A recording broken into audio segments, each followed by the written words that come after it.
Darth in Schmerz.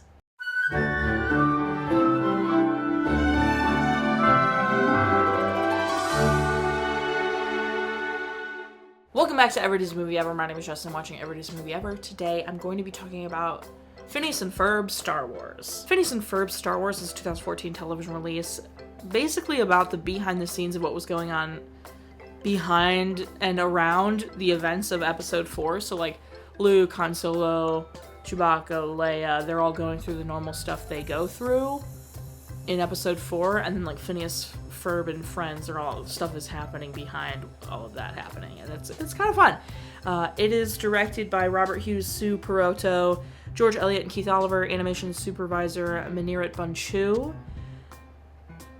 Music editing Scott Peterson, music by Danny Jacob, and it's written by Kyle Menke, Mike Bell, Michael Diederich, Michael B. Singleton, Edward Rivera, Patrick O'Connor, Joe Orrantia, and Eddie Pittman. The film stars Vincent Martella as Phineas, Ashley Tisdale as Candace, Thomas Brodie Sangster as Ferb, Dan Povenmire as Darth in Schmerz. Darth in Schmerz, not Doofenshmirtz this time. Darth in Schmerz.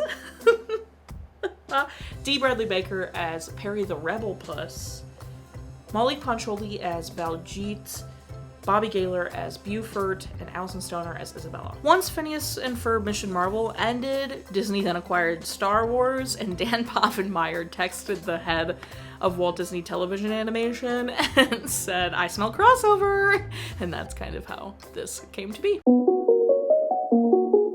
This probably has the most songs something I've watched from Phineas and Ferb has had yet. The movie I don't think even had this many songs. If it did, it was probably just about this many.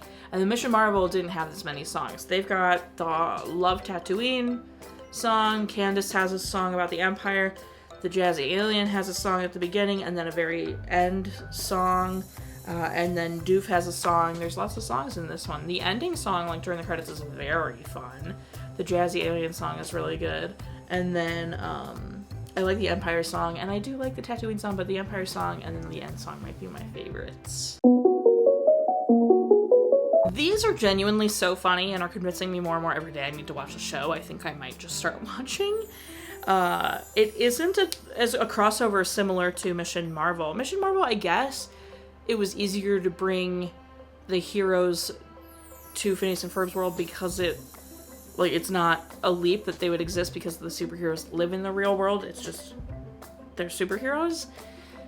Where Star Wars is very much like a fictional universe, so this is much more like Phineas and Ferb are in the Star Wars universe. It's not like they happen into it or go to an alternate reality or something. It's just like all of a sudden Phineas and Ferb are taking place in Star Wars land.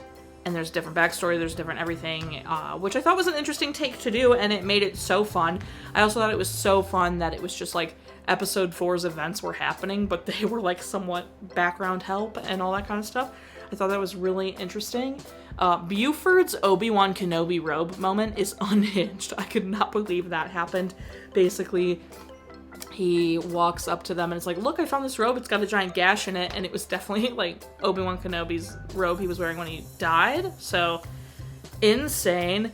Otherwise, this was super fun. The where they placed every character and what they had every character doing was so accurate and real to me.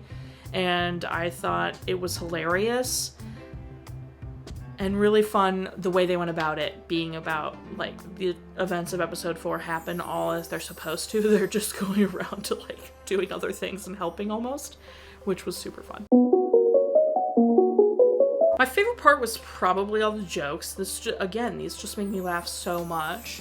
My least favorite part, I think I said this for Mission Marvel, but I feel like this could have been longer. I feel like they could have really done it. Although this one, I was very happy with the like story of this one. It was satisfying, but I would have loved to have seen what they could have done with a little bit more time.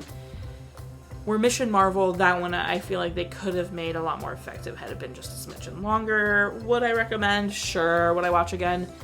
Probably. I don't think I'd go out of my way to do it, but maybe if I was like watching the show, I'd want to watch it in sequence or something like that. The multiple jokes made me laugh. The Alderaan timeshare moment with Darth in Schmerz was so funny. That was really good. And then just any of the, like, at the beginning, Dan Povenmire and Swampy you know, coming in and be like, no, do it this way. And it was Jim Cummings doing the narration, which was really funny. They're like, no, do it faster and funnier. And then he does it and they go, okay, take out the funny, just do it faster. Really great. Really loved that. I thought it was funny. And then Dan and Swampy have like genuine cameos, even though like obviously Dan is the voice of Darth and Schmertz. They have a cameo as like, you know, almost themselves, but not themselves, as some people working for the Empire, which I thought was really interesting. That's about it. I think this was really fun. I would definitely give it a watch. It's only 54 minutes, so it's a nice, short, simple watch. My final rating for this is 6. Let's do Death Stars out of 10. Our total movie count is. Parent Death Total and Crack Counters are the same. If you want to keep up with what movie I'm watching when, follow me on all socials to find out movie I'm watching when. I put up videos every Monday and Friday and sometimes Wednesday. Join Patreon. I get a tier starting at just $1 where you get every video a week early, a coupon code for merch, and exclusive merch access. Tiers above that, you get daily trivia, monthly postcards, you get bonus content, you get free merch signed by me every time there's a new merch design. All that good stuff. Go check it out. Seriously, there's some old podcasts I used to do on there. Like, seriously, just go check it out. Until next time, comment, like, and subscribe, but I'm not in charge of... No, buy merch. Oh my gosh, can't forget that. Buy merch. Tried and True Classic. Until next time, comment, like, subscribe, but I'm not in charge of your life. You are studio, and don't be Darth and Schmertz about it, I guess. Bye. Bye. I can't believe it's freaking 2025. Ugh.